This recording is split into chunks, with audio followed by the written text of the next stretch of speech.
자, 저번에 전기 파트 진도 나가다가요. 시간이 없어서 못 나갔어요. 그래서 지금 이제 요거 아타임에 있는 레벨 2가는 레벨 1을 했던 친구들이라서 복습만 하면서 문제 풀이 위주로 하니까 속도가 조금 붙어가지고 걔네들은 오늘 전기가 다 끝났거든요.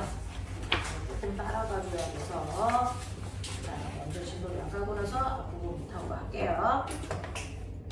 자, 여러분들이 오늘 하셔야 되는 6단원의 전기하고요, 전이차 하고요, 그리고 나서 선생님이 축전기까지 한번 밀어보려고 하고 있어요. 그러고 나면 또보다 중학교 2학년 때 배웠던 여러분들이 알고 있는 전류에 의한 자기장 파트라서 거기는 조금 속도 내고 갈 수 있는데 여기는 물리원에 없었던 물투 내용이라서 조금 어려울 수 있어서 꼼꼼하게 좀 해보죠. 자, 여러분들이 가지고 있는 전기력이라고 하는 것과 사실은 전기 에너지를 배우는 부분이다. 전기의 에너지를 또 다른 말로 우리가 뭐라 그러냐면 전위라고 해요. 그래서 전기력을 또 다른 말로 뭐라 그러냐면 전기장이라고 해요. 됐니? 정확하게 같은 말은 아니지만 의미가 비슷한 말이거든요. 전기력과 전기장은 뭐에 대한 얘기냐면 전기를 띤 입자들한테 작용하는 힘을 얘기하는 두 가지 표현이고요. 전위하고 전기 에너지는 전기를 띠고 있는 물질들이 가지고 있는 에너지를 표현하는 단어예요. 되겠어? 그걸 이렇게 두 가지로 설명한단 말이야. 왜 두 가지로 설명해요? 라고 하면 이래서 그래요. 여러분들이 알고 있는 것처럼 모든 물질은요, 저번 시간에 얘기한 것처럼 전기를 뭐 시킬 수 있어요? 발생시킬 수 있다고요. 저번 주에 했던 거 기억나죠? 모든 물질은 전기 발생시킬 수 있어요. 왜냐면 모든 물질은 쪼개다 보면 더 이상 쪼갤 수 없는 가장 작은 입자 뭘로 되어 있다 그래서 원자로 되어 있다고 했는데 사실은 원자가 제일 작은 게 아니고 원자 속에 더 작은 종류의 입자 3가지가 들어있어 그랬어요.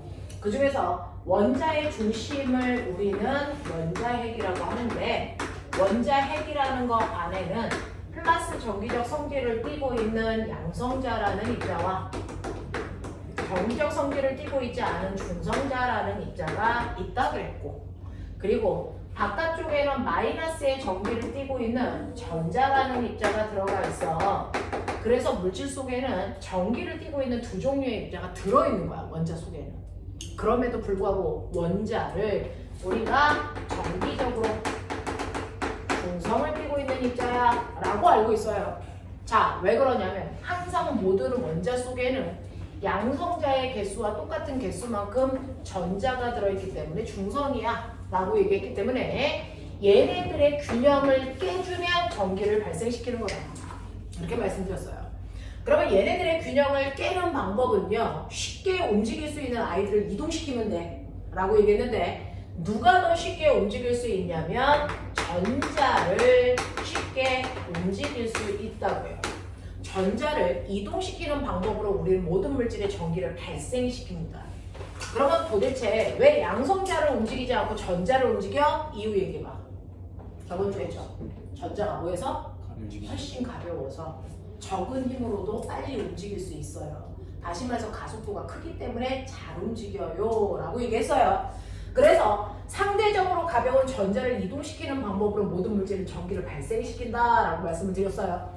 그러면 하나의 물질 A라는 물질에서 B라는 물질 쪽으로 전자를 이동시켜도 되고, 아니면 하나의 물질 속에 있는 균등하게 퍼져 있는 전자들을 한쪽으로 쏠리게 해도 된다. 그래서 그래서 어쨌든 간에 전자를 우리는 한 방향으로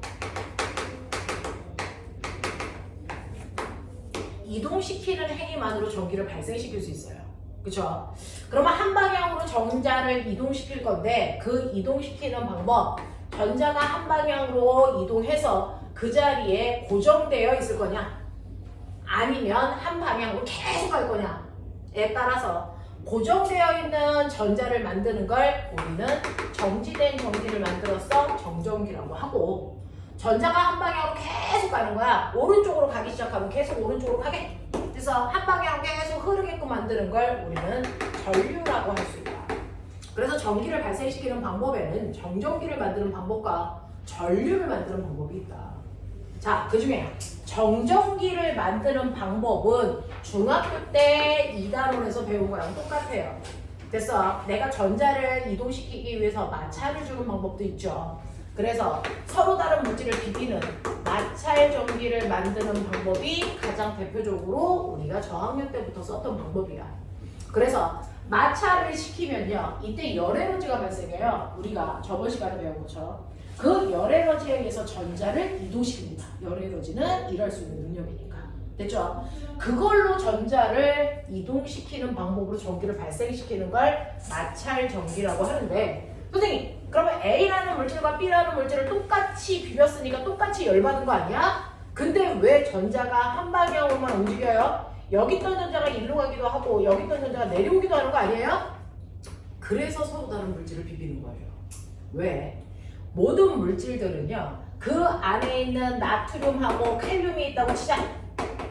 그러면 나트륨은 양성자가 11개 있어서 전자를 11개의 전기력으로 잡아당기고 있어.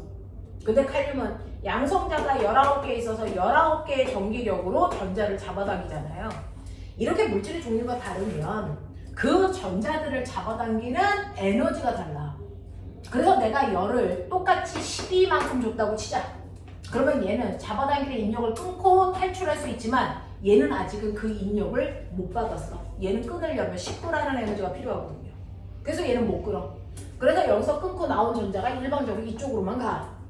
알겠어? 그래서 하나의 물질이 전자를 잃고요, 상대적으로 그 반대쪽으로 전자가 이동하니까 얘는 전자를 얻는 역할을 하더라. 그래서 서로 다른 물질이어야만 마찰 전기가 발생한다. 전자를 잡아당기는 에너지가 달라서. 알겠어? 네. 그래서 전자가 일방적으로 한 방향으로 이동하게끔 되더라 라는 얘기죠. 자, 그래서 마찰 전기를 통해서 전기를 발생시킬 수도 있고요, 또는 전기를 띠고 있는 물체, 멋진 말로 뭐라 그러니? 대전체. 대전체를요, 전기를 띠지 않는 중성인 물질 근처에 갖다 대는 거예요. 그러면 이렇게 전기를 띠지 않았던 물질이라는 건, 전기를 안 띄었다는 건 이 안에 전기를 띈 입자가 없다는 게 아니고 걔가 균등하게 분포되어 있어서 전기력이 별로 안 튀어나온 거거든요. 근데 내가 전기를 띤 입자를 갖다 대면 이 입자 때문에, 이 물질 때문에 전자가 쏠리는 현상이 생긴다. 마이너스를 갖다 대면은 이 안에 있는 전자들을 반대쪽으로 미는 힘이 생겨서 얘가 전자들이 한쪽으로 이렇게 치우쳐요. 그러면 상대적으로 이쪽에는 플러스가 많으니까 플러스 극을 띌 거고요, 이쪽은 마이너스의 전하를 띤 입자들이 모여있으니까 마이너스 극을 띠게 되는 거죠. 그래서 전기가 드러나요. 됐어? 이런 식으로 대전체를 갖다 대서 전기를 발생시킬 수도 있어요. 그거를 우리가 뭐라고 그러냐면 정전기 유도라고 한다. 중학교 2학년 2단원에서 배웠는데 정전기 유도를 이용해서 만든 도구가 있었죠. 뭐 있었어? 검전기죠. 그래서 우리는 검전기라는 아이가 정전기 유도를 이용해서 전기를 띠게 만든 대표적인 도구인데, 검전기를 보면 검전기가 요래 생겼다. 그 중에서 전기를 띠기 쉬운 금속 물질로 만든 거죠. 그 금속 물질로 만들었을 때 여러분들이 보시는 것처럼 넙대대한 얘를 우리가 뭐라 그랬다? 금속판. 그리고 얘를 뭐라 그런다? 금속박이라고 한다.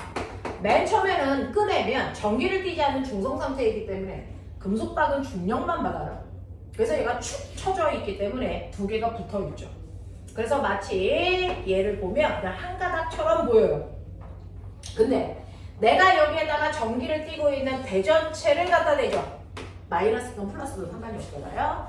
대전체를 갖다 대면 이 자체가 커다란 하나의 물질이기 때문에 이 마이너스 극에 의해서 여기에 분포되어 있는 전자들이 한쪽으로 쏠려요. 그래서 가까운 쪽은 무조건 반대 극을 띠더라. 그래서 금속판은 마이너스 대전체를 갖다 대는 순간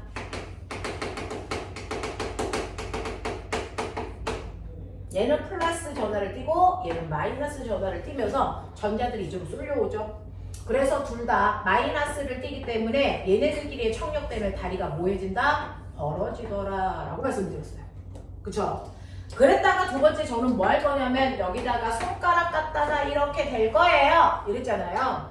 그러면 두 번째 손가락 갖다 대는 이유는 뭡니까? 라고 하면 손가락을 갖다 대는 이유는 자명합니다. 하나의 목적밖에 없어요. 얘 목적은 뭡니까? 얘는 금속 박을 중성으로 만드는 목적밖에 없다 했어요. 됐어? 그걸 우리 뭐라 한다? 접지시켜 이런 얘기인데 이렇게 손가락을 갖다 대면 내 몸은 지구랑 닿아 있기 때문에 지면과 접촉되어 있어요. 접지시키는 거야. 근데 지구는요 무한대로 전자를 받아들일 수도 있고 무한대로 전자를 보내줄 수도 있어요. 전자를 많이 가지고 있으니까. 그러니 여기에 있는 됐죠? 마이너스라는 아이는 얘를 피해서 도망온 건데 더 멀리 가면 더 좋을 것 같은데 갈 데가 없어 여기 와 있던 거거든요. 근데 손가락 갖다 대면 여기 있던 전자들이 손가락을 타고 집으로 가버려. 언제까지가? 얘가 중성이 될 때까지 가요. 됐어? 그래서 얘가 중성이 되기 때문에 다리가 다시 뭐한다? 오므라든다. 그럼 선생님 여기는요 플러스였잖아요. 이쪽으로 전자는 안 와요? 안 와요. 왜? 얘가 계속 밀고 있으니까. 그럼 여기는 플러스는 안 가요? 안 가요. 왜? 얘가 계속 땡기고 있으니까. 알겠습니까? 그래서 금속판은 그대로 플러스인데 금속방만 됐어 접지돼서 중성으로 바뀌어요. 다시 다리가 오므라들어요. 이 얘기입니다. 그랬다가 내가 손가락과 대전체를 동시에 치워요. 이 얘기죠. 세 번째, 동시에 치우면 어떤 일이 발생을 합니까? 라고 하면 동시에 치우면 얘 입장에서 보면 어떤 일이 발생을 하냐면요. 사실은 플러스 전화와 플러스 전화는 서로 좋아한다 싫어한다? 얘네들 싫어해요. 같은 극을 띄고 있거든요. 청력작용이에요. 근데 그동안은요. 얘가 땡기고 그리고 갈 데가 없어서 모여있었단 말이죠. 그랬다가 손가락도 치우고 여기 있는 대전체도 치우면 더 이상 얘네들이 모여있을 필요가 없죠. 여기 흩어져요. 어디로 흩어집니까? 갈 수 있는 공간을 찾았겠죠? 여기로. 그래서 여기에 플러스가 100개쯤 모여있다고 치자. 그럼 지네들끼리 밀어내는 청력 때문에요. 얘네들이 흩어지려고 그러는데 흩어진다 그랬지 다 똑같이 일로 100개가 내려오질 않습니다. 그렇게 머리가 나쁘진 않거든요. 그래서 여기에 한 50개쯤 남고요. 밑으로 한 50개쯤 내려가 여기도 플러스를 띱니다. 됐어? 흩어져서 반반 있다. 이렇게 생각하면 되겠죠? 그래서 손가락과 대전체를 동시에 치우는 순간 얘도 플러스, 얘도 플러스 이렇게 됩니다. 자, 그래서 이런 식으로 내가 검정기에 금속판과 금속박에 극을 같게 만들면 얘는 드디어 자기가 할 수 있는 일을 합니다. 그 할 수 있는 일이 뭡니까? 다른 물질의 전기적 현상을 검사하는 기계로 바뀌어요. 됐죠? 그래서 이렇게 온통 플러스를 띄게 되면 얘는 어떤 일이 발생할 수 있냐면 이제 다른 물질의 전기적 성질을 검사해주는 기계로 바뀌었거든요. 그러면 여러분들이 막 왼쪽 겨드랑이에다 갖다 대고 어떤 물질을 막 비볐다고 또 쳐봐. 그러면 실제로 서로 다른 물질이면 마찰전기 생겼을 거야. 100번 좀 비비면. 그럼 마찰전기가 어떤 물질이 생겼다고 치자. 그러면 이 물질 정말 전기 띄었을까? 궁금해. 얘를 근처에 갖다 대보면 얘가 전기를 띄었는지 안 띄었는지 됐어? 확인할 수 있어요. 만약에 얘가 플러스 전기를 띄었다고 치자. 근처에 갖다 댔어. 어떤 일이 발생할까? 어떤 일이 발생할까? 이 플러스에서 여기 있는 플러스가 뭐 할까요? 밀리겠죠. 어디로? 밑으로 내려가요. 그럼 플러스의 개수가 많아지겠죠? 여기는? 그럼 다리가 어떻게 될까요? 청력이 더 세지니까 더 멀어져요. 맞아. 만약에 플러스가 아니고 얘가 마이너스였다면 얘는 플러스를 땡기겠죠? 됐죠? 그래서 이 밑에 있는 플러스를 땡기면 이 플러스가 밀은 청력이 약해지겠죠? 다리가 뭐합니까? 오므라들어요. 무슨 말인지 알아? 근데 만약에 얘가 전기를 안 띄었다? 반응하지 않습니다. 무슨 말인지 알아? 그래서 검정기는요 첫 번째 얘가 갖다 댄 물질이 전기 꼈어? 라고 하는 대전 유무를 판단할 수 있다. 어떻게 판단하다? 금속박의 움직임으로 판단할 수 있다.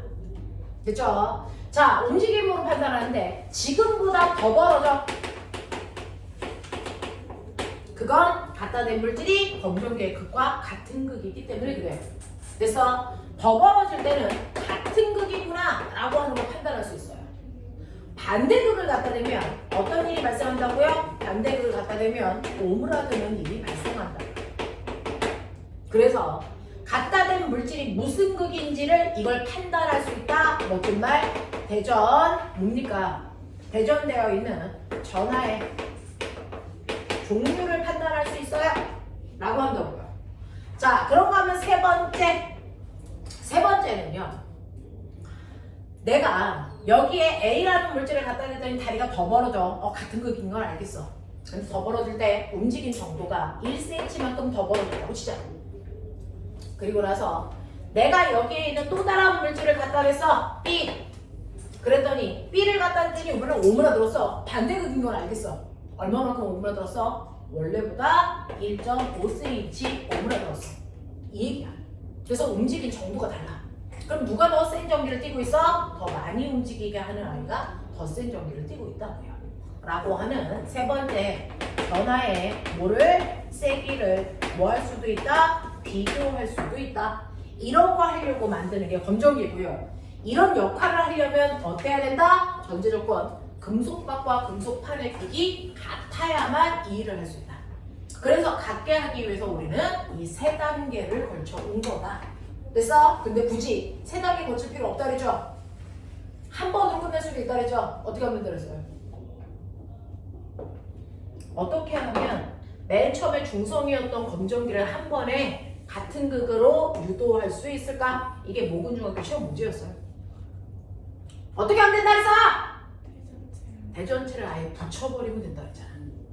마이너스를 붙이면 온통 마이너스, 플러스를 붙이면 온통 플러스가 된다 그랬잖아. 알겠어? 네, 이렇게 쉽게 하는 방법도 있더라. 무슨 말인지 알지? 네, 이런 것들. 그래서 이런 식으로 된다라고 하는 전기를 발생시키는 방법 보여드렸고요. 그러면 이렇게 정전기를 만들어서 어떤 물질에 전기를 띠게 했어? 그 전기를 띈 물질을 우리가 전전하 이렇게 한다 했어요. 얘 플러스 4쿨롬, 얘는 마이너스 2쿨롬. 둘이 떨어져 있는 거리를 2m라고 한다. 숫자가 제일 간단해서 맨날 이 숫자 써요. 자, 얘는 전하량은 Q1, 얘는 전하량 Q2. 떨어져 있는 거리를 R로 쓰는 습관이 있어요. 그러면 이렇게 전기를 띤 입자들이 근처에 있으면 그 전기를 띤 입자들끼리는 서로를 당기거나 미는 힘, 멋진 말, 전기력이 작용한다. 그래서 네, 당기거나 미는 힘, 전기력이라고 하는 힘이 생겨요. 그 힘 중에 첫 번째가 전기력이라고 하는 실제 전하가 받는 힘이 생겨요. q2. 됐죠? q2라는 실제 전하가 받는 힘이 생겨요. 얼마만큼의 전기력이 생겨? 라고 하면 모든 힘은 폴스라고 쓰니까 F. 전기력 구하는 식 불러. R 제곱분의 뭘로? 크로 계산하면 된다 했죠. R 제곱분의 크크크. 맞습니까? 네. 그래서 서로 반대극이니까 A와 B가 서로 잡아당기는 인력이 생길 거야. 그 인력의 세기를 우리는 R 제곱분의 크크크로 넣어서 계산해 라고 했어요. 그러면 두 물질이 떨어져 있는 거리가 R이니까 나는 이 R 자리에 2 집어넣을 거야. 2의 제곱분의 K는 쿨롱 상수, 전기력 구할 때만 쓰는 상수값이니까 9 곱하기 10의 구승으로 할 거야. 그리고 Q1, Q2는 여러분들이 보시는 것처럼 각각의 전하를 곱하면 돼. 그래서 계산하시면 얘네들끼리 서로 작용하는 힘이 18 곱하기 10의 구승 뉴턴의 힘이 작용해. 그래서 이렇게 계산할 거란 말이야. 그럼 선생님, 실제로 얘는요 4쿨롱이고 얘는 2쿨롱인데 누구의 힘이 더 세요? 지금 구한 이 힘은 누구의 힘입니까? A가 B를 당기는 힘? 아니면 B가 A를 당기는 힘? 둘 다 똑같다고 했죠. 왜? 아무리 전하량이 크고 작더라도 A가 B를 당기는 힘이나 B가 A를 당기는 힘은 작용 반작용이기 때문에 힘의 크기가 어때야 된다? 같아야 된다. 맞습니까? 그래서 둘 다 똑같은 F라는 힘을 갖게 된다. 이걸 우리는 전기력이라고 한다. 근데 만약에 여기에 있는 Q2 자리에 마이너스 2쿨롱이 아니고요 4분의 11쿨롱이나 5분의 32쿨롱으로 바뀌면 그래서 전기력을 새롭게 구해야 되는 불편함이 생기잖아요. 그래서 우리는 그러한 불편함을 해결하기 위해서 모든 전기적 현상을 설명할 때는 기준 전하를 놓고 일단 얘 값으로 먼저 계산한다. 그 기준 전하가 뭐다? 플러스 1쿨롱의 전하다. 맞아. 그래서 플러스 1쿨롱의 전하가 있다라는 전제 조건 하에서 작용한 힘을 구하면 이거를 우리가 전기장 또는 전기장의 세기라고 해서 구하면 된다. 그러면 전기장의 세기라는 일렉트로닉이라고 쓸게요. E, F라고 쓰면 헷갈릴까봐. 네, 그래서 물리에서 E라고 씁니다. 전기장의 세기. 그 E는 플러스 1쿨롱이 이 자리에 있다고 치고 전기력을 먼저 구하는 거잖아요. 그러니 E는 R제곱분의 크 1이다. 근데 1이라는 건 계산할 필요가 없으니까 그냥 R제곱분의 크 이렇게 해서 전기장의 세기를 구한다. 맞아. 그래서 전기장의 세기라는 건 기준 전하인 플러스 1쿨롱의 전하가 있다라고 치고 전기력을 구한 거다. 맞죠? 네. 자, 근데 플러스 1쿨롱이 아니고 선생님 2쿨롱이었잖아요.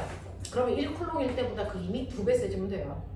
4분의 11쿨롱이면 4분의 11배 하시면 되고요. 5분의 31쿨롱이면 5분의 31배 하시면 돼요. 그래서 실제 전기장의 세기를 구해놓고 그걸 가지고 전기력을 구하라고 한다면 전기력은 전기장의 세기에다가 실제 전하량을 곱해주기만 하면 된다. 그래서 큐리력 이렇게 계산한 거였다.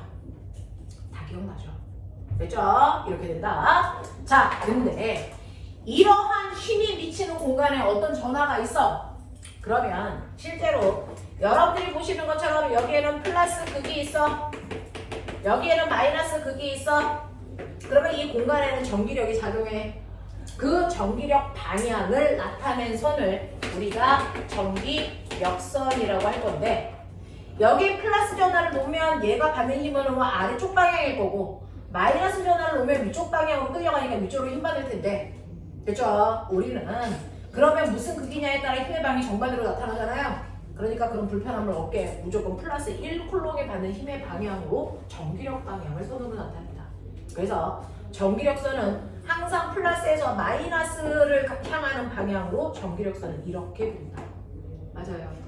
그랬을 때 이 간격이 누가 더 좁냐에 따라 세기가 다른데 얘 같은 경우에는 간격이 일정하니까 이 안에 작용하는 힘의 크기가 다 똑같은 그래서 균일한 전기장이 형성되어 있다라고 치자.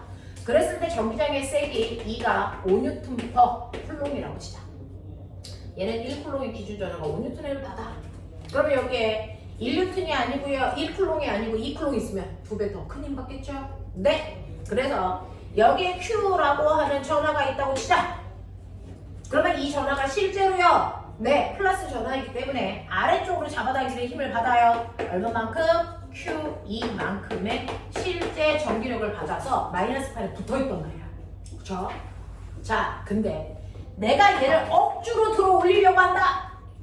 힘 줘야 되겠죠? 최소한 뭐만큼? 전기력만큼. 됐어. 네. 그럼 꼬매가 생각해봐. 너네는 바닥에 있는 물체를 잡아당길 때 왜 힘들어? 물체를 들어 올릴 때 왜 힘들어? 땅바닥이 물체를 중력만큼 잡아당기니까 그래.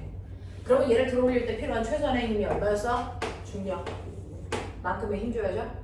그 힘을 줘서 얼마만큼 들어 올렸어? H 높이만큼 끌고 올라갔어. 그러면 힘으로 이동시킨 거리를 곱하면 내가 이걸 끌어올릴 때 해준 일의 양이 되겠지? 됐어? 네. 그래서 실제로 지구에는요, 눈에 보이지 않지만 중력이라는 힘이 이렇게 작용하는 여기가 바로 지구가 뭡니까? 중력장이에요. 맞아요. 우리는 중력장에 있기 때문에 땅바닥에 다 붙어 있어요. 왜? 중력이라는 힘은 질량을 가지고 있는 모든 물질들이 다 받는데 우리는 질량이 있잖아요. 그래서 우리가 땅바닥에 붙어있는 게 중력이라는 중력장 안에 있기 때문이야. 중력이 없는 우주에 가면 땅바닥에 붙어있지 않아요. 무슨 말인지 알아? 그러면 전기를 띠고 있는 입자는요. 중력에 반응하지 않고 뭐에 반응한다? 전기장에 반응한다. 그래서 전기장 방향이 이 땅바닥에 물체가 붙어있는 거다. 그러면 얘를 들어 올리기 위해서 필요한 최소한의 힘이 얼마다? 전기력만큼 힘 줘야 돼. 그래서 얘를 들어 올렸다? 얼마만큼? 이만큼. 그러면 힘으로 이동한 거리를 곱한 만큼이 됐어. 사람이 해준 일이겠죠? 그 일을 받으면 뭐가 생기지? 얘가 여기 이렇게 올라가면 뭐가 생기지? 위치해야지. 그러면 전기장 안에서 전기를 띠고 있는 입자를 들어 올리면 얘가 뭐가 생길까? 전기 에너지가 생겨요. 그걸 전기적 위치 에너지, 전기 포텐셜 에너지라고 하는 거야. 그러면 이때 얘가 생긴 위치 에너지가 얼마였어요? mg, h. 이게 위치 에너지 구하는 식이죠. 맞아요. 네. 자, 이 위치 에너지, 똑같은 위치 에너지인데 얘는 중력이 만들었어요. 그래서 중력 위치 에너지라고 사실은 했어야 되는데 우리는 중력이라는 단어 떼고 그냥 위치 에너지 이렇게 한 거야.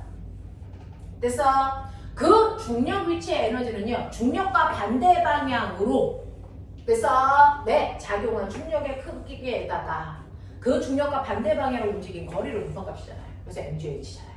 그러면 전기장 안에서 생기는 전기 포텐셜 에너지라는 전기 에너지는 어떻게 구할까요? 이렇게 구하는 겁니다. 전기력에다가 이동한 거리를 곱하는 거죠. 똑같아요. 중력장이랑 똑같아요. 그래서 전기 에너지를 구하는 식 똑같이 전기력에다가 이동한 거리 곱한다. 그래서 QED로 계산한다. 힘 곱하기 거리. 알아요. 이게 바로 전기 에너지야. 이게 바로 너네가 배워야 되는 전기 에너지인데, 전기 에너지는요, 보면 중력이랑 똑같이 생각하시는 게 제일 편합니다. 중력이랑 똑같이 생각하는 게 제일 편합니다. 물체를 들어올릴 때 필요한 힘에다가 그 힘으로 이동시킨 거리를 곱하면 전기 위치 에너지가 생긴다. 전기 포텐셜 에너지, 그걸 우리 그냥 전기 에너지라고 한다. 됐어? 그래서 우리는 전기 에너지를 어떻게 쓰냐면 U라고 쓰거든요. 전기 에너지. 됐어? 네. 그 전기 에너지 구하는 식이 QED다. 힘에다가 거리를 곱한 값이다. 이 얘기예요. 그럼 원래 전기력 어떻게 구했었죠? 전기력이요. R 제곱분의 크크로 계산했었어요. 그래서 엄청나게 커다란 전화를 가지고 있는 아이한테서 원래는 작은 전화를 가지고 있는 아이가 이렇게 붙어 있어야 되는데 얘를 억지로 들어 올려서 어디만큼? R만큼. 그래서 얘가 Q가 여기 있는 거야. 이런 느낌이거든요. 그러면 이때 얘가 가지고 있는 전기 에너지 얼마입니까? 라고 하면 얘를 들어 올릴 때 필요한 힘 R 제곱분의 크크크에다가 들어 올린 거리가 얼마일까요? R이죠. 그럼 신기한 거 보여요? 이게 약분이 돼요. 그쵸? 그래서 전기 에너지 구하는 식이 뭔지 아세요? R분의 크크크입니다. R 제곱분의 크크크는 전기력 구하는 식이고요. 제곱을 띄고 R분의 크크크로 계산하시면 전기 위치 에너지 구하는 식이에요. 되겠네요. 자, 그러면 선생님 저는 전기 에너지라고 하는 거 이제 이해가 됐어요? 그럼 전위는 뭔데요? 라고 하면 그러면 이때 여기가 플러스 2쿨롬이면 전기 에너지 20이라고 쳐봐. 만약에 4분의 12쿨롬이면 다시 구해야죠. 5분의 31쿨롬이면 또 다시 구해야 되죠. 그럼 불편함이 있어서 무조건 기준 전화가 갖는 전기 에너지로 다시 구합니다. 만약에 플러스 1쿨롬이라면 얘가 갖는 전기 에너지 이걸 먼저 구해요. 됐어? 네, 그래서 실제 Q라고 하는 전하가 갖는 전기 에너지가 있고요. 플러스 1쿨롱의 기준 전하가 갖는 전기 에너지를 구한다? 그걸 전기적 위치 에너지 전이라고 줄여서 있는 거다. 알겠습니까? 네. 그러면 1쿨롱이요? 네. 여기다가 Q 값에 1 집어넣으면 된다고요. 응? 그러면 전이는 선생님 그냥 2D로 계산하면 되네요. 맞아! 1쿨롱이요? 그럼 여기다 1 집어넣으면 되네요. 네. 그러니까 어떻게 구하면 돼? R분의 크크로 계산하면 되죠? 맞아. 이걸 우리가 전위라고 하는 거야, 전위. 그 전위를 중2 때 너네가 배웠다? 단지 용어만 전위라고 안 썼을 뿐이야. 너네는 뭐라고 배웠을까? 중학교 2학년 2단계에서 전기 파트에서 얘를 이렇게 배웠죠. 전기 파트에서 V가 뭐냐? 전압이요. 여러분 중학교 때 썼던 전압이 사실은 전이에요. 건전지를 샀어요. 건전지가 3V짜리예요. 이게 원래 뭔지 아세요? 얘가 3줄포 쿨롱이에요. 1쿨롱의 전하가 3줄의 에너지를 갖고 가요. 그 뜻이에요. 알겠어요? 원래 단위가 이거예요. 그래서 여러분들이 알고 있는 전이라고 하는 게 중학교 때 배웠던 전압이라는 표현이에요.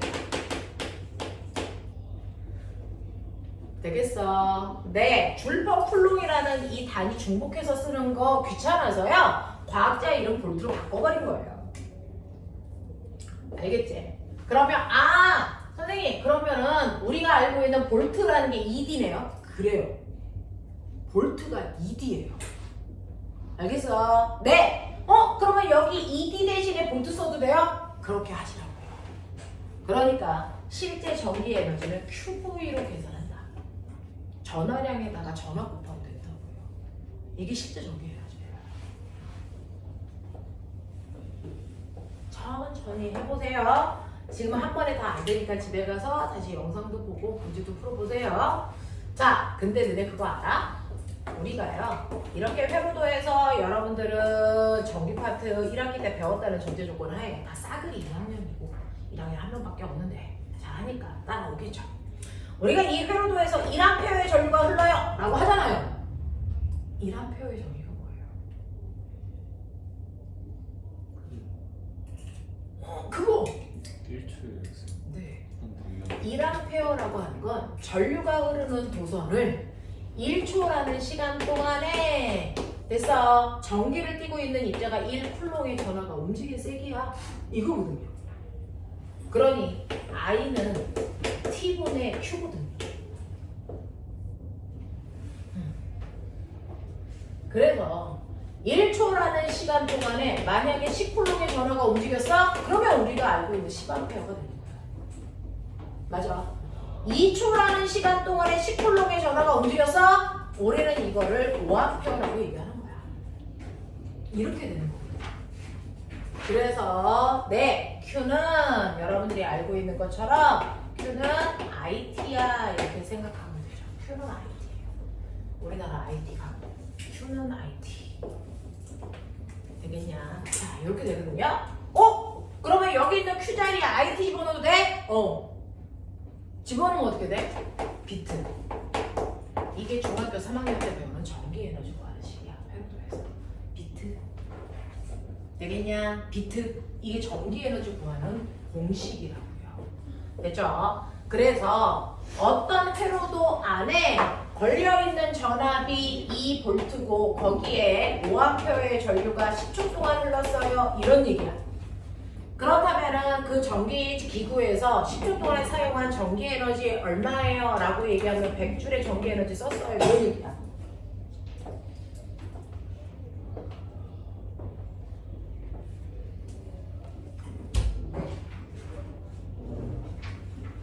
됐어? 그래서 그러면 선생님이 한 번에 다 쏟아냈어요.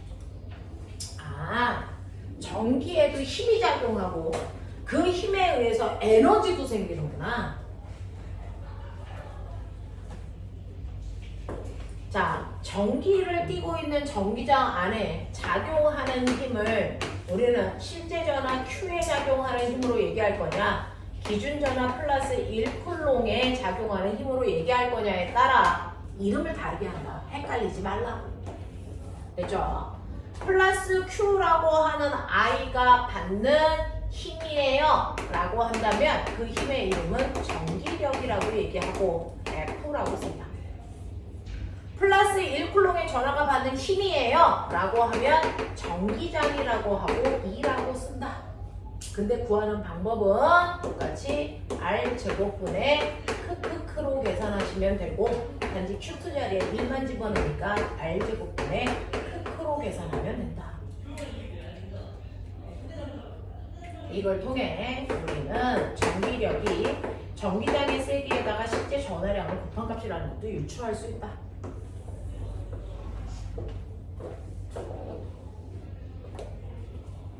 근데 이러한 힘이 작용하는 공간에서 물질을 이동시킵니다. 그러면 힘으로 이동시켰으니까 당연히 일을 해주는 거고 그 일을 전기를 띤 입자가 받으면 그 받은 일만큼 뭐가 생긴다?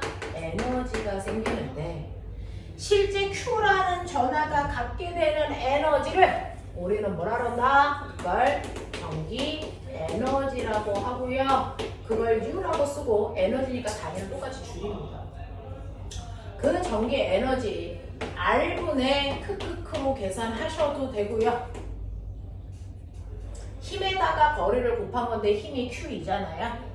그래서 Q2에다가 이동한 거리 D를 곱해도 되고요. 선생님 아까는 거리를 안으로 쓰고 지금 왜 뒤로 쓰고 난리도 아니에요? 그냥 습관이야 습관. 됐어? 네 그냥 습관이야. 그러니까 너네가 그냥 거리라고 생각하면 돼요. 되겠어? 네 이렇게 해도 되고요. 자 그런가 하면 플러스 1쿨롱의 기준 전하가 갖게 되는 전기의 에너지를 우리는 전기 에너지라고 하면 헷갈리니까 전위라고 부른다. 전위는 V라고 쓰고요. 여기가 1이면 되니까 R분의 크크 또는 2D로 한다. 그래서 V는 2D이기 때문에 이 자리 V로 바꾼다. 그러면 QV다. 그리고 Q는 IP니까 비트도 된다.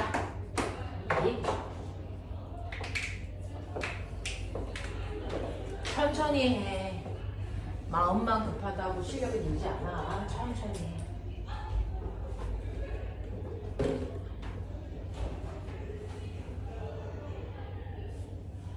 네. 그러면 선생님, 물은요, 높은 데서 낮은 데로 물이 떨어지죠? 네. 그 높은 데가 뭐예요? 위치 에너지가 큰 데서, 위치 에너지가 작은 데로 떨어지는 거죠. 됐죠? 그래서 물은 이런 식으로 높은 곳에서 낮은 곳으로 물이 흐릅니다. 자, 그 높은 곳이라고 하는 건 중력이 작용하는 방향과 반대 방향이죠. 그러면 이렇게 전기장이 있어요. 전기장이 있으면 중력이 작용하는 곳은 중력이 작용하는 방향이 있는 것처럼 전기가 흐르는 곳은 전기장이 있어요.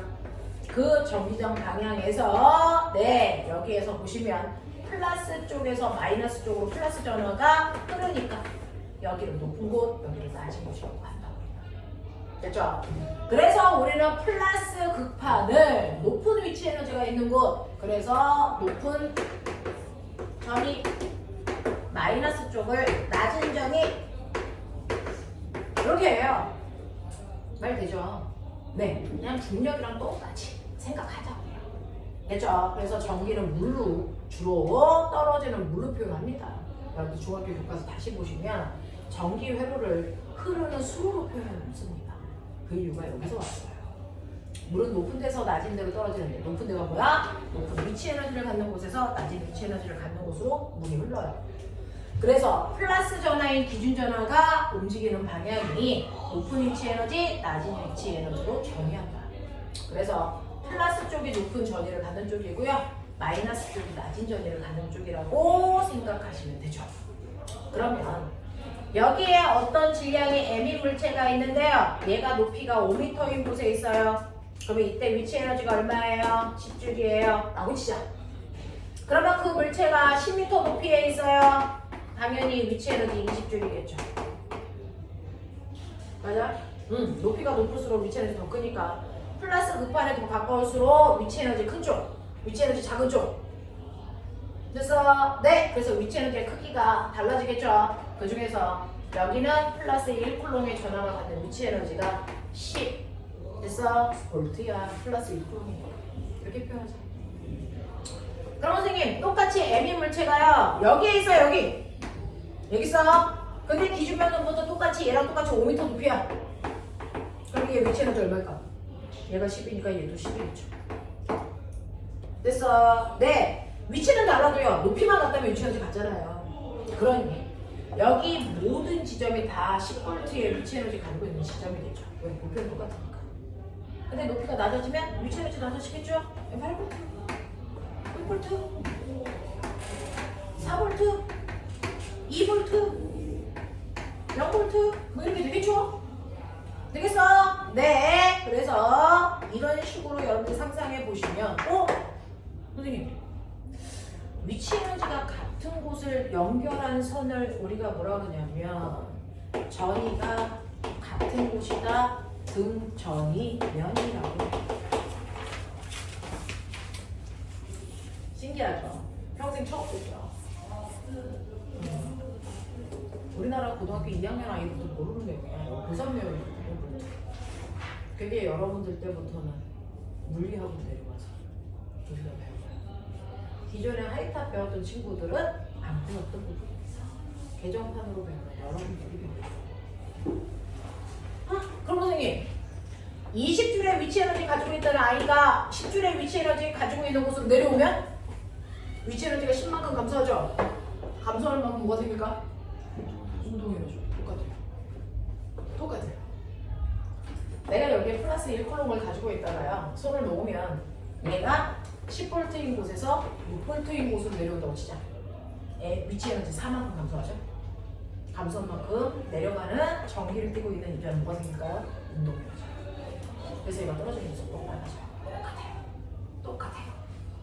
되겠어? 그래서 위치 에너지가 감소하는 만큼 운동 에너지 생기고요. 얘를 들어 올라가면 위치에는 운동 에너지가 감소하면서 운동 에너지가 생겨요. 알겠어? 네! 제가 여기 있던 아이를 여기까지 들어 올리려면 얼마만큼 일해줘야 돼요? 위치 에너지 증가한 만큼 일해줘야 되겠죠. 여기는 10줄이었고 여기는 20줄이었으니까 제가 10줄만큼 일해줘야 얘가 올라오죠. 똑같아요. 여기에 있는 아이를 여기로 끌어 올리려면 제가 일해줘야 됩니다. 얼마만큼? 위치 에너지 차이만큼. 됐어. 2V만큼 일해줘야 얘가 올라와요. 뭔 말인지 알겠어? 그런 얘기야. 그런 얘기야. 그러면 1V가 아니고 2V면 2배, 3V면 3배만큼의 일을 더 많이 해준다 생각하면 돼. 알겠어? 네, 이런 식이야. 이런 식이야. 그래서 등전이 면이라는 거 기억해야 되고 전기력선이라고 하는 것도 기억해야 되는데 전기력선과 등전이 면은 무조건 90도. 그렇게 봐야죠. 그래. 천천히 해. 플러스 전화가 있고 마이너스 전화가 있으면 여기서 전기력선이 그려지죠. 어떻게요? 이렇게 전기력선이 그려져. 그쵸? 플러스 전화에서 마이너스 전화를 향하는 방향으로 이렇게 전기력선이 그려져. 그리고 플러스 쪽이 높은 전이 마이너스 쪽을 낮은 전으로 보내요. 맞아? 그랬을 때 위치 에너지인 전이가 같은 곳끼리 연결한 선을 등전이 면이라고 하는데요. 등전이 면은 무조건 전기력선과 90도를 이뤄야 돼. 얘하고 90도, 얘하고 90도, 90도, 90도, 90도를 이루면서 연결을 부드럽게 하시면 이게 등전입니다. 이게 등전. 같은 등전이면에서 이동할 때는 일을 하거나 받을 필요가 없는 건데요. 등전이면은 올라가거나 내려가는 만큼 에너지가 전환돼요. 알겠어요? 여기가 높은 전이니까 10V, 여기가 8V, 여기가 6V 이런 느낌. 그래서 얘를 여기서 여기로 들어 올리려면 2V만큼 일해줘야 돼. 내려올 때는 2V만큼의 위치 에너지 감소하면서 운동이 됩니다. 알겠어? 이런 느낌.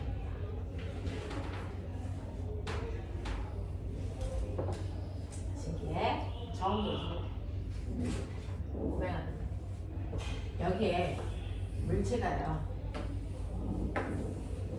여기에 위치 에너지 20줄 있었고요. 여기에 위치 에너지가 5줄이라고 치자. 여기 또 물체가 떨어져서 여기로 올 거야. 위치 에너지 얼마만큼 감소했냐? 15줄. 15줄만큼 무슨 에너지 생겼다고? 그럼 그때 속도 얼마야? 여기에서 속력이 여기였어. 여기에 올 때 속력 얼마야? 이거 구할 수 있지 않니? 맞죠? 위치 에너지 감소한 만큼의 운동 에너지 되잖아. 위치 에너지 감소한 게 여러분들이 보시는 것처럼 15고요. 운동 에너지는 2분의 1 mv 제곱이니까 얘가 1kg라고 치자. 그럼 1 집어넣으면 되죠. 그럼 이때 속력 얼마야? 우리는 루트 얼마니까 30. 알겠어? 이런 식으로 속력 구할 수 있지? 그런 여기에 전하를 띄고 있는 아이가 있어? 1쿨롬이야. 그러면 전이 그 자체가 실제 에너지야. 그치? 그러니까 얘가 10V였다가 6V로 내려온다고 치봐. 그럼 위치 에너지 4V만큼 감소했어. 4줄만큼. 그죠? 위치 에너지가 4줄만큼 감소하면 얘가 이렇게 내려오는 동안 운동 에너지가 생긴다는 거야. 그럼 이때 속력 얼마야? 이런 거 물어봐요. 그게 고등학교 문제야. 알겠어? 위치 에너지 감소량이 4줄이고요. 물체의 질량을 1kg로 놓으면 2분의 1 m V제곱이잖아요. 그러니까 여기에 왔을 때 속력이 얼마입니까? 라고 하면 루트 8이에요. 이해돼? 똑같아. 그래서 전기장은요, 그냥 중력장으로 이해하는 게 가장 편하다. 가장 편하다. 단지 중력은 질량에 반응하는 힘이라면 전기장은 전하량에 반응하는 힘인 것뿐이다. 되겠냐? 아직은 조금 뜬구름 잡는 듯한 느낌, 그죠? 네. 문제를 몇 개 풀어보면 이제 좀 피부에 와닿을 건데 지금은 개념을 정리하는 거라서 이런 얘기들이 있나 봐 라고 하시면 됩니다. 자, 그래서 선생님하고 문제 몇 개만 볼게요. 시간이 허벌나게 없어요. 이 내용들이 너무 많이 어려운데 우리 꼬맹이들이 하기에 많이 어렵다는 거 저도 아는데요. 정해진 시간 내에 우리가 문제를 다 이해하고 소화해야 하는 게 만만치 않습니다. 자, 너네가 가지고 있는 책에서요. 일단 기본적인 게 이해가 됐나 보자. 87페이지 와봐.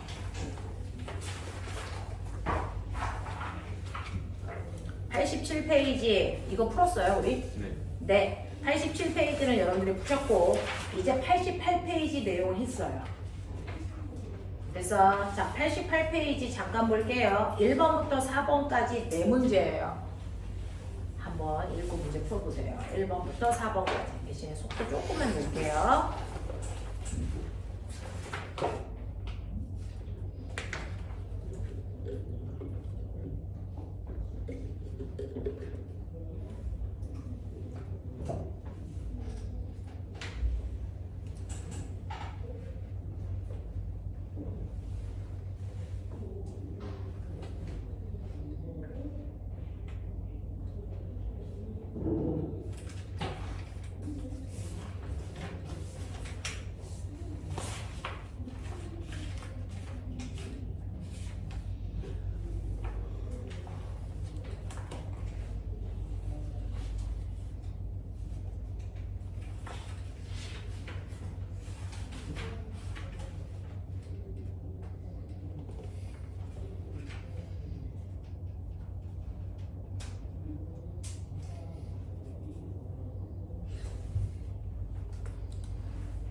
해봤어. 자, 1번부터 4번까지 채점도 하셨죠. 여러분들이 보시는 1번은 전기력 선이에요. 그래서 전기력이 작용하는 방향으로 화살표를 이렇게 그려놨다라는 거예요. 자, 그렇다면 얘는 이쪽에 플러스 전하고 이쪽에 마이너스를 띤 아이가 있겠구나. 그래서 전기력선이 이렇게 그려지는구나. 자, 뿐만 아니라 여기는 간격이 좁아요. A. 여기는 간격이 넓어요. B.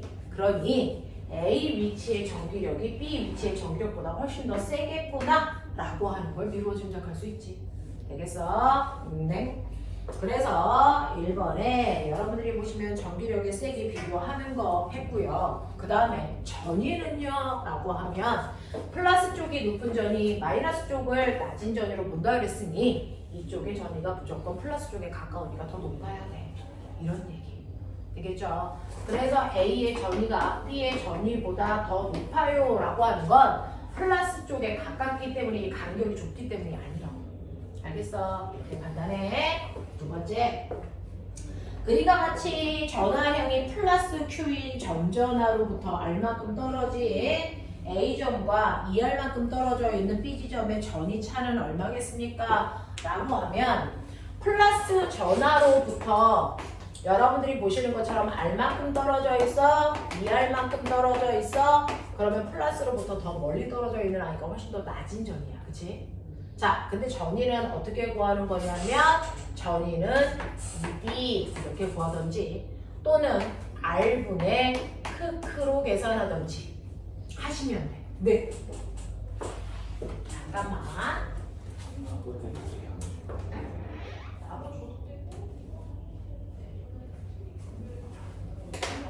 나눠주고.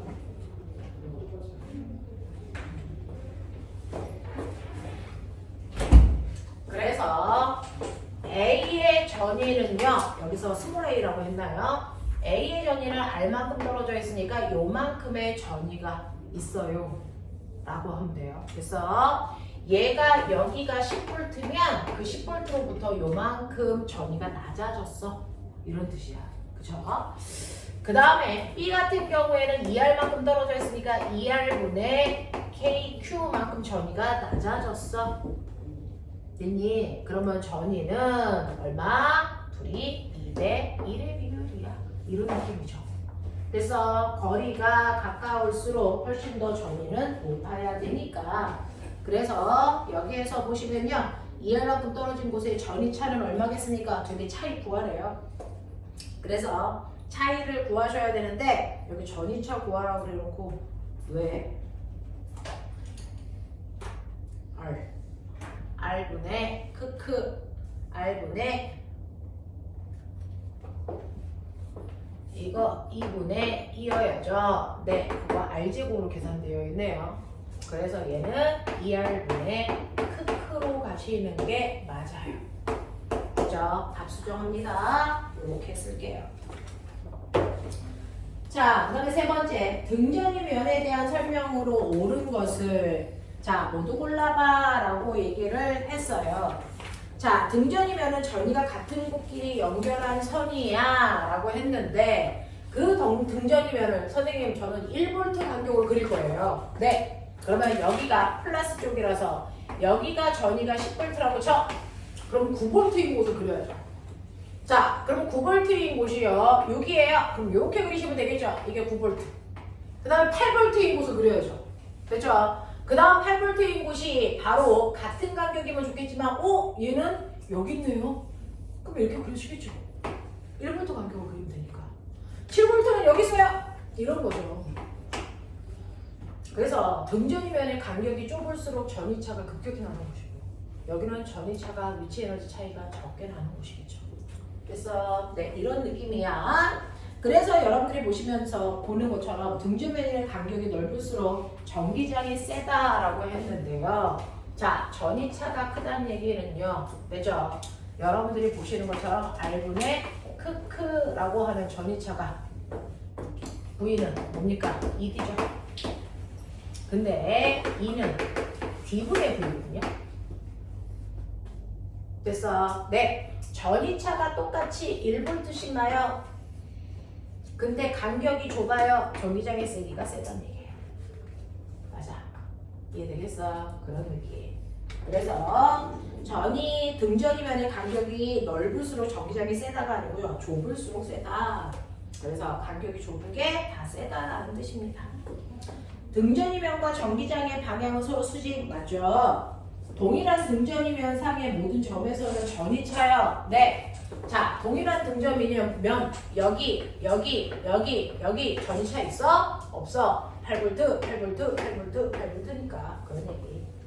4번. 다음은 무엇에 관한 설명인지 쓰세요. 부호는 반대이고 크기가 같은 두 전하의 분포를 말합니다. 라고 하는데 이 얘기는 처음 하죠. 여러분들 실제로 쌍극자라고 하는 얘기가 이제 물리에서 조금 나와요.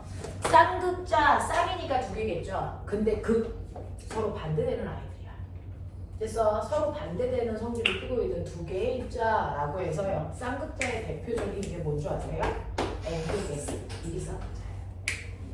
그래서 또 플러스 1쿨롱, 마이너스 1쿨롱 크기도 똑같은데 극만 반대예요. 이런 애들이 쌍극자예요. 알겠어? 크기는 똑같은데 극이 반대인 아이들, 이런 애들을 쌍극자라고 해요. 플러스 2쿨롱하고 마이너스 4쿨롱은 쌍극자가 될 수 없어요. 왜? 크기가 다르니까. 알겠어? 네, 이런 식으로 극만 반대이면 되는 게 아니고 크기는 같아야 쌍극자라고 우리는 한다라는 얘기입니다. 자, 이런 식으로 여러분들이 가지고 있고요. 그래서 전기력, 그 다음에 전기에너지 이렇게 되는 거구나. 그러면 오늘 이제 시간이 얼마 안 남았는데 마지막 하나는 배우고 가셔야 거기에 있는 한 단어 문제를 풀 수 있어요. 자, 오늘 배우셔야 되는 선생님이 한 15분 동안만 할 건데 오늘 하셔야 되는 게 뭐냐면 마지막 거기에 있는 89페이지를 풀기 위한 정기회로입니다. 자, 우리는 지금까지 선생님이 하고요. 일주일 반 동안 뭐에 대해서 배웠냐면 정전기에 대해서 배웠어요. 정지된 전기, 정전기. 그래서 거기에서 만들어지는 전기력과 그 다음에 전기에너지 이거 배웠단 말이야. 그러면 실제로 전자는 한 지점에 고정만 돼? 아니요. 한 방향으로 계속 흐를 수도 있죠. 자, 전자가 한 방향으로 계속 흐르면서 전기적 현상을 만들어내는 걸 우리는 전류라고 합니다. 이 전류가 흐를 수 있게끔 만들어 놓은 가장 간단한 장치를 우리는 전기 회로도라고 한다. 그래서 중학교 2학년 때 얘도 배우고 얘도 배웠어요. 중학교 2학년 교과과정이 그렇습니다. 자, 그러면 전류가 흐를 수 있게끔 가장 간단하게 만들어 놓은 전기 회로도는요. 일단은 전자를 밀어주는 위치 에너지 가지고 있어야죠. 전지. 그래서 전지가 가지고 있는 게 전압이라는, 이제 전압이라는 단어 쓰지 말자. 전이. 이거 가지고 있고요. 걔가 흐르는 길을 전선으로 만들어준 거고요. 그러면 전류가 잘 흐르는지 점검해야죠. 오마 정보를 연결하죠. 그리고 흘렀다 안 흘렀다 조절할 수 있게 스위치 연결합니다. 이렇게 되어 있는 게 바로 전기 회로고요. 그 회로를 실제 사실판으로 그려놓는 게 아니고 간단한 기호로 그렸어요. 그래서 여기 있는 도자는 기호 도자예요. 그래서 전기 회로도로 그려봐 드렸어요. 그럼 각각의 기호가 뭐를 뜻하는지는 여러분들이 의미를 아셔야죠. 건전지를 이렇게 그리는 이유가 뭐예요? 플러스와 마이너스의 그게 구분이 있게끔 하려고. 됐죠? 자, 그랬을 때 여러분들이 실제로 도선을 잘라서 꼬마정구에 불이 켜졌을 때 뭔가가 흐르고 있는 거죠. 그 뭔가가 흐르고 있을 때 우리는 옛날에 몰랐으니까 그거는 전류가 흘러 라고 했는데 사실은 전기가 흐를 때 도선을 잘라서 보니까 실제로 움직이는 게 누구였다? 전자였다. 됐죠? 그 전자가 움직이는데 전자가 이렇게 도선해서요. 이렇게 움직여요, 전자가. 그러면 전자가 움직이는 게 전류네? 그래서 봤더니 전자는요. 마이너스 쪽에서 밀려서 플러스 쪽으로 끌려가잖아요. 그래서 실제로 전자가 움직이는 방향은 마이너스 극에서 플러스 극을 향하는 방향으로 전자가 움직인단 말이야. 근데 그걸 몰랐을 때 옛날에는 전류라고 하는 어떤 가상의 물질이 있는데 그 가상의 물질이 플러스에서 마이너스로 흐를 거야 라고 정의를 했단 말이야. 그래서 실제로 도서를 까보니까 플러스에서 마이너스로 가는 애가 하나도 없어. 거꾸로 마이너스에서 플러스로 가는 전자밖에 없어. 자, 그러면 우리는 전류 틀렸으니까 이거 안 써요? 아니, 계속 이거 써. 왜 써요? 라고 하면 전류의 정의를 전자와 반대 방향 흐름이다 이렇게 정의해버리기 때문에 계속 쓸 수 있어요. 실제 전자와 반대 방향의 흐름을 전류라고 할 거야? 라고 했기 때문에 계속 쓰죠. 그러니 이 회로도 안에 이렇게 흐르는 물질이 있어. A. 이렇게 흐르는 아이가 있어. B. 이거 누구야? 중학교 2학년 때 미친 듯이 나왔어요. 그죠? A는 플러스 극에서 나와서 마이너스로 들어가니까 A의 방향으로 흐르는 건 전류예요. B 방향은요, 마이너스에서 나와서 플러스 쪽으로 들어가니까 B 방향으로 흐르는 건 전자예요. 이렇게 구분하시면 되겠죠. 서로 반대 방향으로 흘러. 되죠? 네, 이렇게 표현하더라.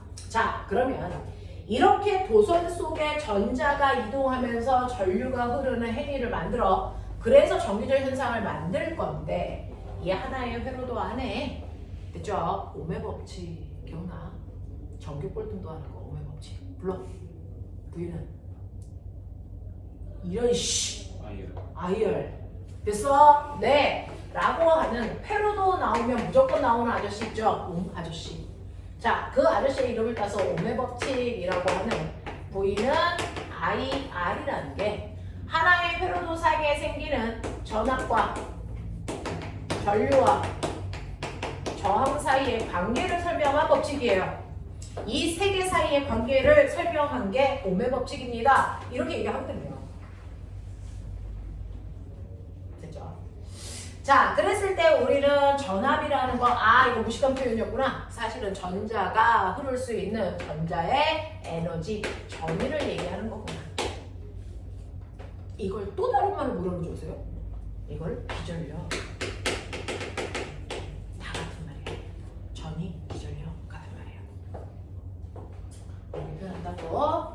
자, 그 다음에 전류라고 하는 거, 전자의 흐름이구나. 그 중에서 우리가 알고 있는 1A라는 흐름은 1초라는 시간 동안에 1쿨롱의 전하가 움직일 세기를 얘기하는 거구나 라고 하는 거. 됐죠? 그거 알아두시면 되고. 저항은 뭐예요? 전자의 흐름을 방해하는 현상이죠. 어떻게 해서 생겨? 라고 하면 도선 속에 절대로 움직이지 않는 뭐가 있어? 방해물. 내가 누군데? 원자. 그 원자 사이를 뚫고 누가 지나가는데? 전자가 지나가는데 가다 보면 뭐가 일어나? 충돌. 그럼 꼬맹아 막 뛰어오다가 너네가 벽이랑 충돌하면 어떻게 되게? 튕겨져. 네, 너네가 반대로 튕겨 나가죠. 그래서 여기 충돌하는 순간 전자가 튕겨서 뒤로 가요. 그럼 뒤로 계속 가? 아니요. 여기 마이너스가 있으니까 가다가 다시 돌아서 이렇게 가버려요. 근데 부딪히지 않았을 때보다 전류가 흐르는 속도가 느려지겠죠. 그래서 그걸 저항이라고 해. 전류의 흐름을 방해하는 현상. 됐죠? 전류의 흐름을 방해하는 현상인 저항이라고 하는 이 아이는요. 그래서 바로 전자가 원자와 뭐했기 때문에 충돌하기 때문에 나타나는 현상이야. 되겠지? 그러면 어떤 물질은 저항이 크대요. 그래서 전류가 잘 안 흐른대요. 어떤 물질은 저항이 작아서 전류가 잘 흐른대요. 그래서 저항이 작아서 전류가 잘 흐르는 물질을 우리가 도체 이렇게 얘기하죠. 대부분이 금속이에요. 저항이 열나 커서요. 전류가 잘 안 흐르는 물질을 우리가 부도체 이렇게 얘기하죠. 그래서 100% 비금속이에요. 이렇게 얘기하는 거예요. 자, 그러면 이 저항의 크기 어떻게 구하면 돼요? 라고 하면 물질들이 가지고 있는 저항의 크기는 4가지 요소에 의해 변한다. 첫 번째, 불이냐 플라스틱이냐 이미 저항의 크기는 결정되어 있어요. 그래서 첫 번째, 저항의 크기를 결정하는 건 바로 물질의 종류예요. 그 물질이 도체냐 부도체냐에 의해 결정되잖아요. 됐죠? 자, 그러면 그 물질의 종류에 따라 정해져 있는 저항값을 우리는 비저항이라고 부르고요. 그걸 로라고 쓰면 돼요. 이를 길게 쓰면 로야. 로 맞아. 그래서 이렇게 쓰면 돼. 로라고 읽어. 그러면 우리는 됐죠? 네, 이러한 비저항을 물질마다 다 다른데 그거 어떻게 계산해요? 어떻게 측정해요? 라고 하면 모든 물질을 똑같은 두께, 똑같은 길이로 잘라요. 아까 물질마다 비열 다 다르다 그랬죠? 이 비열의 크기 어떻게 측정했어요? 모든 물질 1kg을 가져다가 측정했잖아요. 이것처럼 비저항도요. 모든 물질을 같은 두께, 같은 길이로 잘라놓고 물질들의 표준 저항을 구한다. 그걸 우리는 비저항이라고 했다. 됐어. 같은 두께 같은 길이로 다 잘라놓고 저항값을 계산한 거야. 그걸 비저항이라고 한 거고 이게 물질마다 다 달라. 물질의 또 다른 특성. 내가 중학교 2학년 때 배우는 끓는 점, 녹는 점, 밀도, 용해도, 겉보기 성질 이것뿐만 아니라 비열, 비저항 이거 다 물질을 구분하는 물질의 특성이야. 알겠냐? 자, 그런가 하면 물질의 저항을 결정하는 요소가 또 있어요. 선생님, 왜 같은 두께 같은 길이로 잘라요? 굵기와 길이가 다르면 같은 물질이라도 저항이 달라지니까 그래요. 되겠어? 자, 이 두께, 이 길이로 잘랐을 때요. 은이라는 물질은 저항 작은 편이죠. 우리가 알고 있는 물질 중에 저항이 제일 작은 게 은이야. 두 번째로 작은 게 구리. 그래서 전선 속에 누구 들어있어? 구리다. 왜? 은은 비싸. 그래서 구리는 거야. 알겠어? 자, 이 은은요. 이 안에 원자가 이렇게 들어가 있어서 전자가 지나갈 때 충돌할 확률이 0.2야. 그래서 은의 비저항 값은 0.2야. 이런 식으로 되어 있단 말이야. 네. 이 은을요. 지금보다 2배 더 긴 은을 가지고 와. 저항이 어떻게 될까? 안 배운 척 하지 마. 중2 때 배웠어야 되겠다. 저항 어떻게 돼? 2배 커져. 헉, 왜요? 라고 하면 길이가 길어진다는 얘기는 그 안에 있는 원자의 개수가 많아진다는 뜻이잖아. 그러니까 충돌할 확률이 커지지. 알겠어? 그래서 같은 물질이라도 길이가 길어질수록 저항이 커져. 그래서 길이와 저항은 비례관계가 있어. 중2 때 배웠어. 됐어? 그러면 굵기요. 자, 우리는 굵기라는 단어를 과학에서 안 쓰고요. 단면적이에요. 됐어. 그걸 기호로 S라고 쓰고 길이는 기호로 L로 쓰고 뭐 이렇단 말이야. 자, 굵기가 굵어진다는 건 그럼 무슨 뜻이에요? 굵기가 굵어져도 물질이 많아지는 거예요? 굵기가 굵어진다라는 표현은요. 됐어. 그 안에 입자의 개수는 똑같은데 입자 사이에 간격이 넓다라고 해석하시는 게 맞습니다. 됐어. 그렇게 해석하자고요. 그러면 굵어진다라는 얘기는요. 여러분들 간격이 넓어진다라는 얘기로 해석을 한다면 전자가 지나갈 때 충돌할 확률이 커지는 거야? 작아지는 거야? 작아지는 거죠. 빈 공간이 많아지는 거니까. 맞아. 네. 그래서 굵기가 커질수록 충돌할 확률이 저항값은 작아져요. 이런 관계였어. 근데 저항의 크기를 결정하는 또 하나가 있죠. 중학교 때 배우지 않았나? 뭘까요? 온도예요. 그 온도도 저항값을 달래요. 여러분들 핸드폰으로 친구들이랑 1시간씩 막 통화하면 핸드폰 연락 뜨거워지는 전열기로 바뀌어요. 되죠? 따뜻해집니다. 근데 남자들은 그런 경험은 별로 없지만 여자아이들은 1시간 동안 수다를 떠니 얼마나 핸드폰이 뜨뜻해지겠어. 됐어? 네. 그러면 이렇게 온도가 뜨거워지면 뜨거워질수록 핸드폰의 저항은 계속 바뀌어요. 계속 바뀝니다. 같은 물질이라도 온도에 따라 저항값이 계속 바뀌는데 그러면 온도가 높아지면 저항이 커지는 거예요? 네. 온도가 높아지면 저항이 커지는 물질이 또 있는가 하면 온도가 높아지면 거꾸로 저항이 작아지는 물질도 있다. 황당하죠? 그 중에서요. 여러분들이 전기 제품 속에 넣는 도체들은요. 온도가 높아지면 저항이 커집니다. 근데 반도체나 고도체는 온도가 높아지면 저항이 작아집니다. 왜 그런지 나중에 설명해 드릴게요. 자, 그래서 이런 식으로 여러분들 저항을 결정하는 요소들이 4개가 있어. 이거 가지고 저항을 계산하는 식을 만들어요. 로, 제로, S분의 L 이렇게 합니다. 이게 저항을 구하는 식인데 자, 그러면 로는 비저항, 단면적, 굵기. 중학교 때는요 비저항을 안 배우니까 이거 비저항이 고유한 상수잖아요 물질마다. 그래서 이거 상수값이라서 저항은 굵기분의 길이에 비례해. 이렇게 중학교 2학년 때 배운 거야. 비례 상수 빼고. 됐어? 이렇게 배운 건데 우린 제대로 배우면 이렇게 된단 말이야. 그럼 선생님 비저항, 단면적, 길이 있는데 온도는 없잖아요. 여기 있어 여기. 이거 0도일 때 비저항. 그 뜻이야. 0도가 아니고 10도면 10도일 때 비저항을 다시 찾아서 넣어야 돼. 20도면 20도의 비저항 값으로 넣어야 돼. 알겠어? 이렇게. 그래서 비저항이 온도에 따라 달라지는 온도상수예요. 됐죠? 그래서 각각의 물질마다 저항 값은 저렇게 구해라고 하는 거죠. 그래서 내가 어떤 물질을 길이와 굵기를 결정하면 저항값은 결정돼요. 온도에 따라 조금씩 바뀔 수는 있지만 저항값이 결정이 된단 말이야. 그래서 이렇게 저항이 결정되어 있는 저항을 회로도에 연결해볼까? 이거죠. 선생님, 저항은 어디 있어요? 여러분들이 쓰는 모든 전기 제품이 저항입니다. 됐어? 우리는 편의상 저항 이렇게 그리지만 실제로는 얘네들이 누구냐면 세탁기, 냉장고 이런 거예요. 알겠어? 자, 그러면 저항을 연결할 텐데 이렇게 회로도 안에 저항이 하나 있는 거 여러분 다 했고요. 2개 있는 것도 했고 3개 있는 것도 했죠. 그리고 저항의 연결에 따라서 그 회로도 안에서의 특성이 달라져 중위 과정에서 다 했는데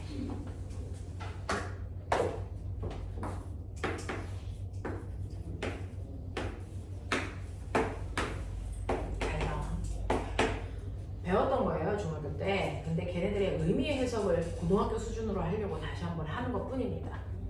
여기 첫 번째 저항이 3옴이고요. 두 번째 저항이 6옴인 I를 됐어? 네. 얼마? 잠깐 있어봐. 이거를 얼마? 18V에 걸었다고 치자. 됐어? 자, 연결하는 방법만 달라요. R1 3옴 R2 6옴인 거 맞고요. 18V라고 하는 같은 전압에 건단 말이야. 자, 왼쪽은 저항의 직렬 연결이라고 하고요. 오른쪽은 저항의 병렬 연결이라고만 이름을 부르면 되겠죠. 그 중에서 이 저항의 그래서 직렬 연결의 합성 저항 값이 얼마입니까? 합성 저항 얼마라고 배웠어? 이거 구야!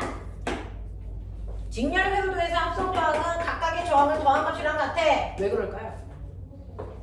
왜 저항을 직렬로 연결해주면 하나하나의 각각의 저항은 3하고 6인데 그거보다 훨씬 더 큰 9가 될까요? 저항은 단면적분의 길이에 비례하는 값을 갖는데요. 여러분들이 저항을 직렬로 연결한다는 얘기는요. 저항을 이렇게 붙인다는 얘기예요. 그래서 하나 있을 때보다 저항의 길이가 뭐해지는 효과? 길어지는 효과입니다. 저항의 길이가 길어지기 때문에 합성 저항 값이 커지는 효과가 나타난다는 걸 증명하는 획도입니다. 그래서 길이에 따라 저항이 커져 라고 하는 걸 증명하기 위해서 직렬 회로도를 배운 거야. 그래서 길이가 길어졌기 때문에 합성 저항은 커져. 그래서 그 커지는 저항 값을 정해서 구하면 돼. 이 뜻이야. 그럼 보면 이건 뭘까? 저항을 병렬로 연결해. 이거 합성 저항 얼마일까요? 2예요. 저항에 병렬 연결해서요. 합성 저항 구하는 거. 뭐야? R은요. 각각의 저항을 역수해서 저항 값이랑 더해서 그거를 다시 역수한 값이랑 같아. 해봐. 3분의 1 더하기 6분의 3 약분하면 2분의 1. 그거 다시 뒤집고 되게? 근데 매번 이 짓 하면은 병신이라는가. 이거 계산하면 얼마? 이거 계산하면 무슨 모양 나오니?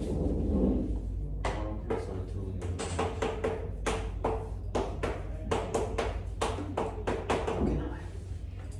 합분의 됐어. 저거 합하면 얼마냐면 9분의 곱이요 18. 그래서 되겠어. 합분의 곱을 정리가 돼요. 됐죠? 이렇게 합성 정확 구하시는 거야. 매번 이거 할 수 없잖아요. 자, 근데 했더니 선생님 결론은 이옴이라는 거잖아. 네. 결론이 이옴이라는 건 낱낱의 저항보다 더 작아지죠? 왜 그럴까요? 병렬로 연결한다는 얘기는 하나의 저항 밑에다가 다는 거잖아요. 그러니까 혼자 있을 때보다 모여지는 효과? 굵어지는 효과예요. 되겠어? 그래서 저항은 굵기가 굵어질수록 작아지잖아요. 그래서 합성 저항이 작아집니다. 이해해요? 이 얘기야. 그래서 실제로 저항이 길어질수록 커지는지 굵어질수록 작아지는지를 증명하기 위해서 저 두 개의 회로도를 배우는 거예요. 되겠어? 자, 그러면 이렇게 해서 합성 저항의 의미를 여러분들이 분석했다고 치자. 그랬을 때 회로도에서의 저항의 역할은 뭘까요? 회로도에서 저항의 역할이 뭡니까? 라고 하면 헤로도에서의 저항은요 뭔가를 배분해주는 역할을 해요. 너네 이렇게 날아가죠. 그 뜻이야. 그걸 저항이 하는 거야.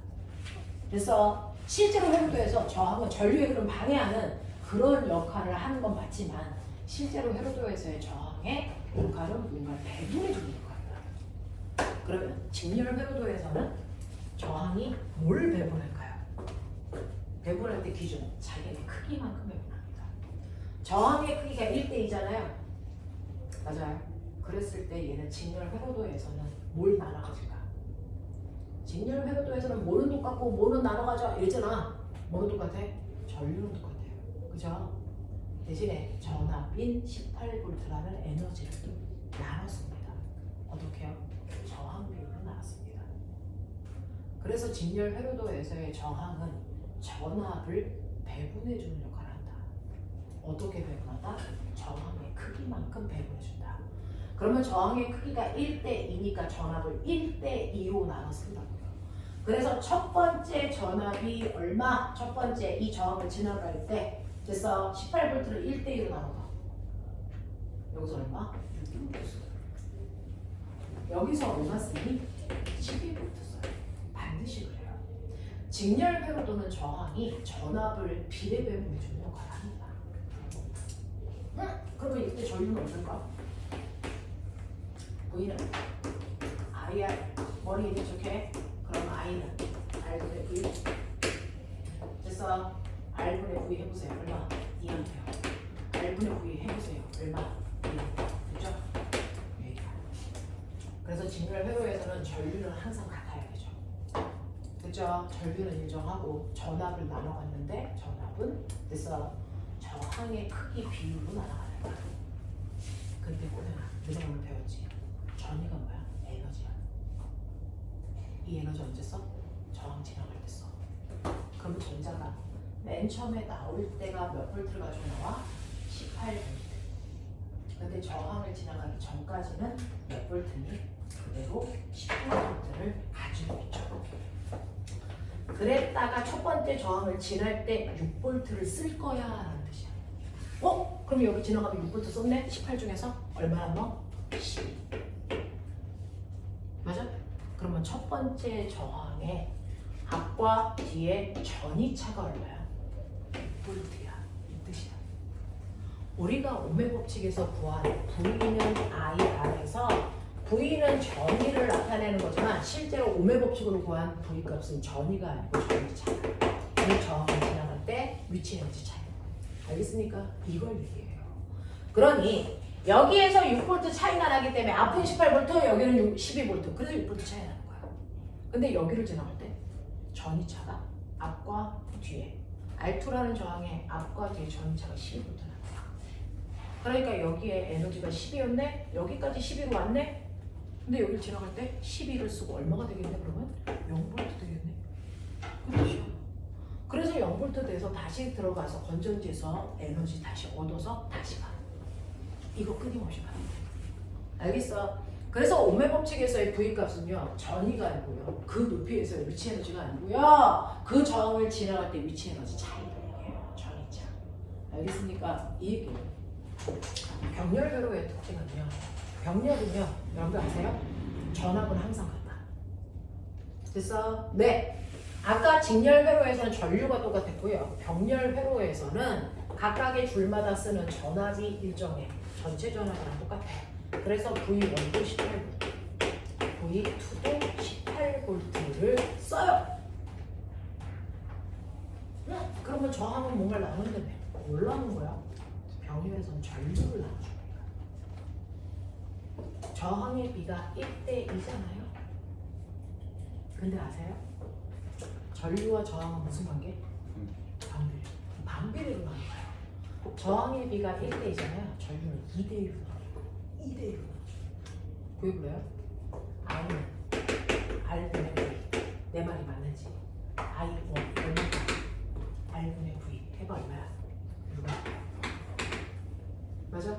I2보다 얼마냐? 3. 보이니? 이렇게 봐.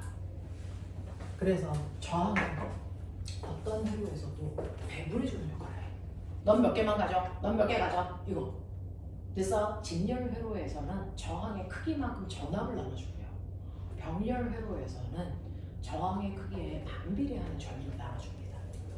알겠어? 그걸 뺀 나머지 똑같습니다. 무슨 말인지 알겠니? 이렇게 되는 거야. 이렇게 되는 거야. 됐죠? 자, 그랬을 때 시간 지난 거 저도 알아요. 자, 그랬을 때요. 요 꼬마 전구에 10초 동안 전기가 흘렀다면 이 꼬마 전구가 사용한 전기 에너지 얼마야? 실제 전기 에너지 얼마야? 전기 에너지를 비트로 계산합니다. 그죠?